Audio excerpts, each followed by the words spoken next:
CNC machining world. Welcome to the Right Direction podcast from Compass Precision. I'm your host, Dave Holcomb. We're going to take a break today from our conversation on partnering with Compass and take a dive into what's been happening at one of Compass's operating companies, Gray Manufacturing Technologies, over the last few months. They have a new headman, Jacob Trahan, in charge at the facility in Denver, North Carolina, and he's going to make his debut on the Right Direction podcast in just a few seconds. We're now going to welcome Gray Manufacturing Technologies General Manager, Jacob Trahan. Jacob, thanks for coming on the show. Oh, thanks for having me. You've been at Gray Manufacturing as their general manager for about 3 months. It's a really competitive job market right now, really for all industries, but especially in CNC machining. So the first thing I really wanted to ask you was, with all of these options of places to work right now, what drew you to Compass Precision and ultimately to Gray Manufacturing? That's a very good question. Originally, when this post or the job posting, it kind of fell in my lap that night. I had a guy, I was actually in class for a leadership program, and he kind of threw a comment out there where he stated that, you know, if you're not happy in your current role in your job and the company you're working for, that you should go out there and look. He's like, I challenge you to look. There are tons of jobs, there are tons of, companies out there. And so I thought about it that day, and I went home, sat down for about 30 minutes and just happened to scroll through LinkedIn and looked through a few jobs, but nothing really excited me. When I saw the posting for this position, or for Gray, it didn't have the title of the company. It didn't have really the name of the position of the position. The description is what caught my eye. Basically, being hands-on, running, your own machine shop, being able to basically be an owner of a company, or be like what it would be like, being in the position as if you owned your own company. For the longest time, I've always wanted to start my own company, my own machine shop, and never really had the opportunity to do that. And I love manufacturing and I love machining. And every company I've ever worked for has always been something missing. Usually visions and goals, and really just investing into the company itself. And when I met with Gary, he sold me the vision of how they want to expand, buy new machinery, buy the latest technology, and just growing the business. And that's what sold it for me, because I love what I do, but in the past I've always been restricted with being able to expand or getting the capital to expand.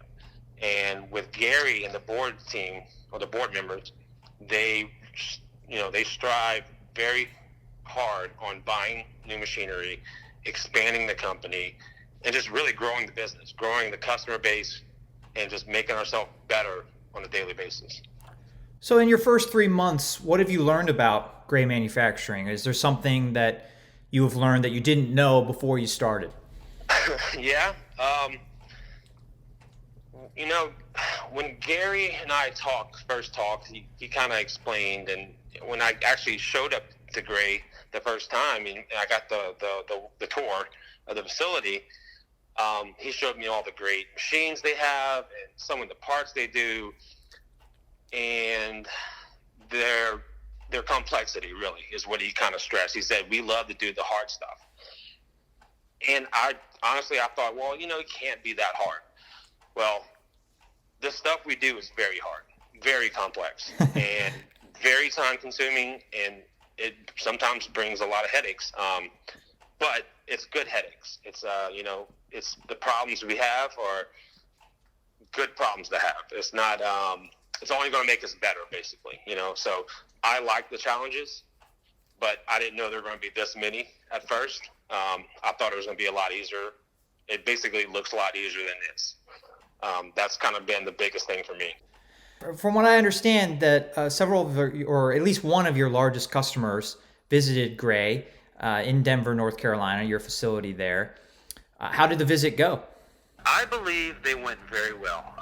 We had two customers come in over the past few months.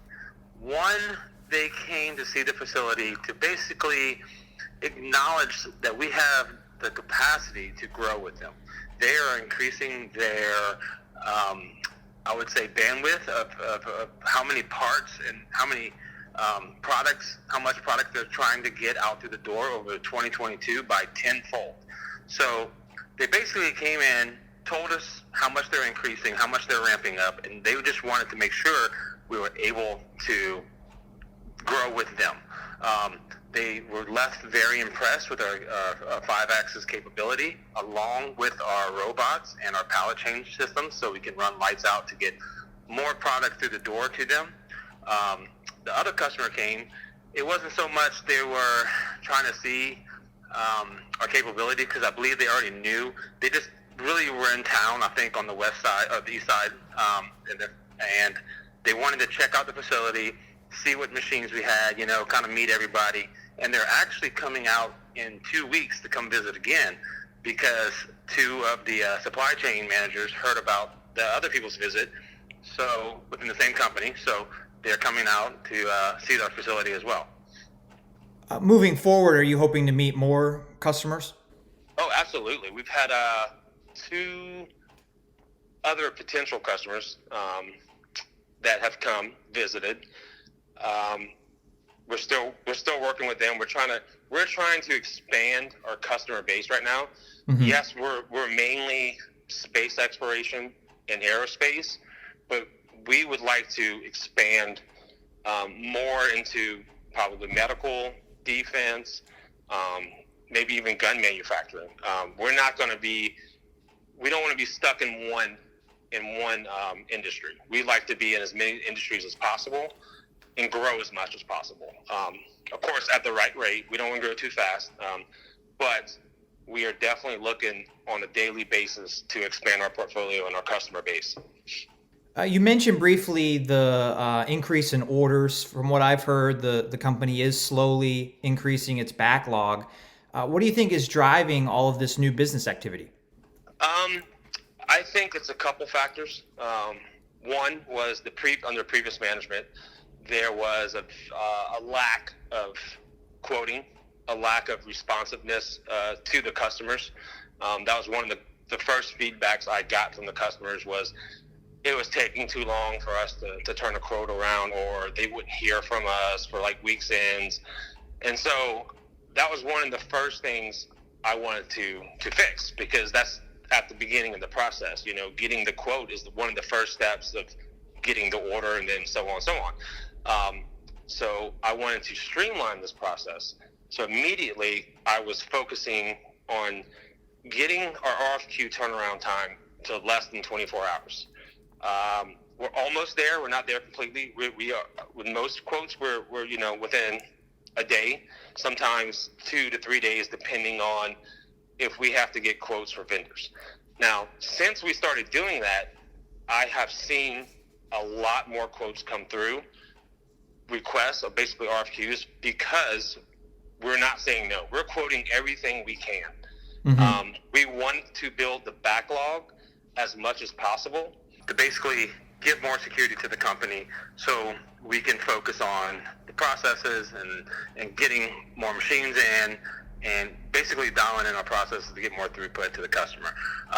Over the past 2 months, we have increased our backlog up by 68%, and it is actually increasing more and more every day.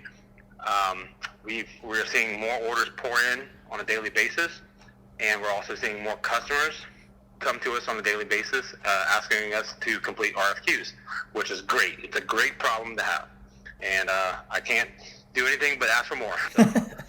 That's awesome. Really good. And I think there's been a huge help from our senior VP of sales, and that is Jim Miller. Right. Mm-hmm. And he has helped us tremendously, reaching out to customers, being kind of like going to the forefront and being the eye or the face of Gray and Compass as a whole. He's doing all the companies, which has just tremendously helped us out. Yeah, Jim's a great guy. He's been on the podcast twice. For listeners that missed those 2 episodes, you can check them out on soundcloud.com or wherever you're listening to our podcast. It's in a lot of different places now.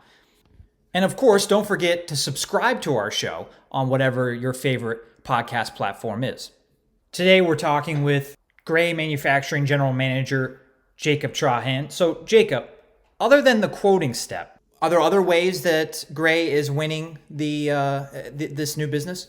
I would say, it's not just the quoting; it's us building a relationship with the customers. There are a lot of parts that with some of the buyers, they come to us and it's parts that they sent to us in the past, and I believe it's us working together with the customers has helped build that quote up.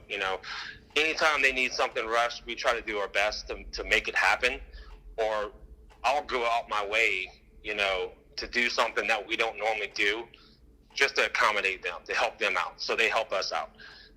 Building that relationship, I think, has helped a lot over the past few months. But, yes, quoting is kind of the main factor of getting the business.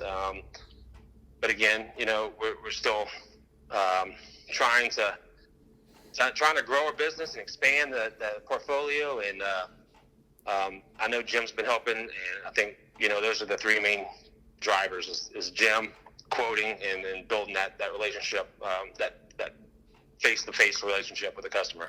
I think you already kind of answered this question, but I wanted to ask, is there a way, or are there other ways other than you already said, that Gray is differentiating itself from other machining vendors that it's competing with?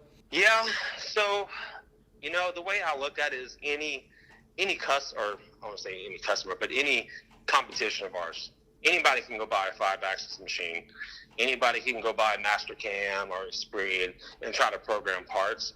I believe we differentiate because, one, our employees that we have some very, very, very good talent, and I believe we do stuff that most companies cannot do. In fact, I know we do, because I've had customers tell me personally, like, hey, you guys do the hard stuff, y'all do great at the hard stuff. Now, don't get me wrong, we would love the easy stuff, but everybody wants the easy stuff. So it's kind of hard to get that. But we are good at the hard stuff, and it is because the people we have. It's not because of the machinery. Anybody can have a 5-axis machine. Mm-hmm. It's how you use the machine. It's how you attack the material. It's how you approach it in your mind before you even go to the machine. There's a lot that goes into it just in programming alone. It really boils down to the guy's skill set and also our team building. I empower all these guys. I want these guys, everybody on the floor, to feel like they're a giant family. And by doing so, I've been pushing them to bounce ideas off each other all the time. And over the past few months, I've noticed the more I go out there, the more I see them, kind of huddled around, looking at parts, asking each other, because no one has all the answers, but all of us together do. So I try to make them see that. And over the past few months, I think that's helped us out tremendous out on the floor. Yeah, I wanted to ask about those employees next. I asked you, I know I don't want you to necessarily speak directly for the employees. I already asked you why you chose Gray, but I know that in addition to you, Gray's added a few other employees in the last couple months. And again, the competition for hiring skilled employees in CNC machining is so tough. How is Gray attracting those new employees? Well, it's tough. I will say it's tough.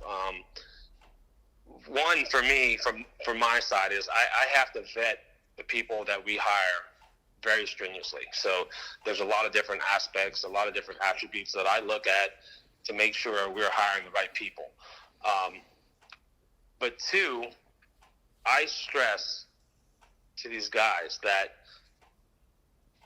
when I try to hire someone, I want them to feel they're coming to a place that's stress-free, fun, and just it's very on top of the technology side. We have great machines. We have great people that work here. And I try to, I want these people to come to work every day happy and smiling and loving what they do. And also, I try to stress to them before we hire them that, hey, look, you're not going to be doing the same thing. There's nothing boring about this company. And it's true. Every day there's always a challenge, and you'll never stop learning. The last guy I hired, Justin, that was one of his concerns and why he's been hopping, from machine shop to machine shop. His biggest thing was that he would be doing the same thing, just doing simple lathe work, or just doing drilling and tapping holes, or just milling, or just something simple, right? And once he saw our facility, I basically said, hey, this is your world. You come here, you get to learn as much as you want. The sky's the limit. If you want to take Mastercam, we'll let you take it. We'll help you out. We'll put the tools in front of you so you can be successful. I want everybody that comes here to be as successful as they can throughout their career, even if that means leaving. I mean, I'm not afraid to lose someone as long as they're bettering themselves. I don't want someone leaving because they're not happy or they don't like working here or it's the bad environment. I want this environment to be great, but the only reason they're leaving is because they're bettering themselves. That's it. I wanted to circle back to something you said at the beginning of our conversation about the challenges that you're facing in the first 3 months on the job. How have you chosen to prioritize your time and attacking those challenges?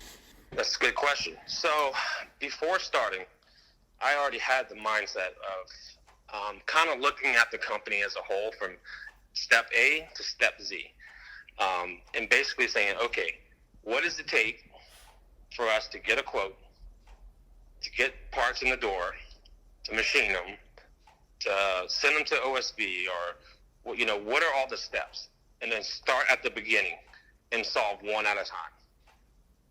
Because you're always going to have a bottleneck no matter which way you start, whether it's in the end or the front. But the reason I chose the front end is because I wanted to make sure that we were always set down the road as far as backlog goes. As long as we have the work, even if we have issues, we'll work through them. But if I focus on the issues first and we're not getting the work, and once we solve those issues and we get more throughput, then our backlog is going to drop tremendously. So, instantly I was like, okay, we got to get our backlog up. Then we're going to focus on the next step. Okay, what's the next step? Is it machining? Is it our QC? Is it our OSB? Is it is it our shipping? It's kind of identifying what's the next the bottleneck, and solving just one at a time. Mm-hmm.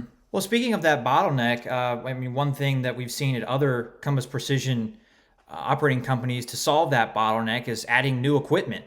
Is there any plans in the future, or what plans do you have in the future to add new equipment at Gray Manufacturing? Yeah, so that is a huge bottleneck for us. We actually got approval to buy a new Haas VF4. And the reason we're buying that is to prep our material for the 5-axis machines. Currently, we are actually dovetailing and prepping material at the machine that is going to machine that, which is essentially taking up our spindle time to cut the parts. So as soon as we get that machine in, that's going to help us out tremendously, because then at night we can have our night shift dovetailing and making sure all the material is prepped for that week. The other machines that I'd like to get are 2 700Us Microns, which we have 2 already. But we're seeing that we actually need more just because of the type of work we do. We're not high volume, we're not able to just load a part or one job up and run it for a week's time. For us, we do a lot of onesie, twosie parts that by the time you get it running consistently, you're done with the job. So the only way to get ahead of that and able to get more throughput is to actually have more machines where you can be proofing out multiple jobs at the same time. Even today, for instance, our best machinist, Kyle, he was running 3 machines, 3 microns at the same time, proofing out all 3 jobs. So, but the quantities are very low. One job only had 6 parts, one had 1 part, and the other one had 4 parts. So by the time he gets all 3 running, he might even be done tomorrow night. So the idea is to get more spindles on the shop floor to where we can get more throughput. Also, we'd like to get, possibly we're looking at a Micron 1400. And the reason I talk about those is because they're a bigger workspace and for the bigger parts. Because currently we have 10 machines, which 4 are lights out capability. The other 6 are 5 Bazacs and 1 DMG Mort. Well, the problem that we have with those is they're not lights out capability. And also the spindles are a lot slower than the Microns. So switching over to a Micron 1400 would drastically increase our throughput, especially for the larger parts. Very cool. It's always exciting adding new machines. Yes, I love new machines. Mm-hmm. So to end today's episode, I'm going to ask you the $1 million question. For the people that are listening right now, if there's only one thing that they can remember about our show, what is it that you want them to remember about Gray Manufacturing? I would like every customer to remember about Gray. It would be our relationship, and I would say our quality. You know, we're here to support every customer to the best of our abilities, and I want every customer to be 100% satisfied. I mean, I know that's really hard to do, but that's what we strive for. We want to give great parts to each customer, and we want every customer to leave this facility knowing that their parts are in good hands. Well, Jacob, thanks so much for coming on the show. Absolutely. I loved it, and thank you for inviting me. For all things Gray Manufacturing, check out the company online at gray-mfg.com. Again, that's gray with an A-mfg.com. Gray is also the only Compass Precision operating company with its own Twitter account. For company updates, follow at GrayMFGTech on Twitter. That's it for this episode. We'll be back in about a month's time. Until then, happy machining.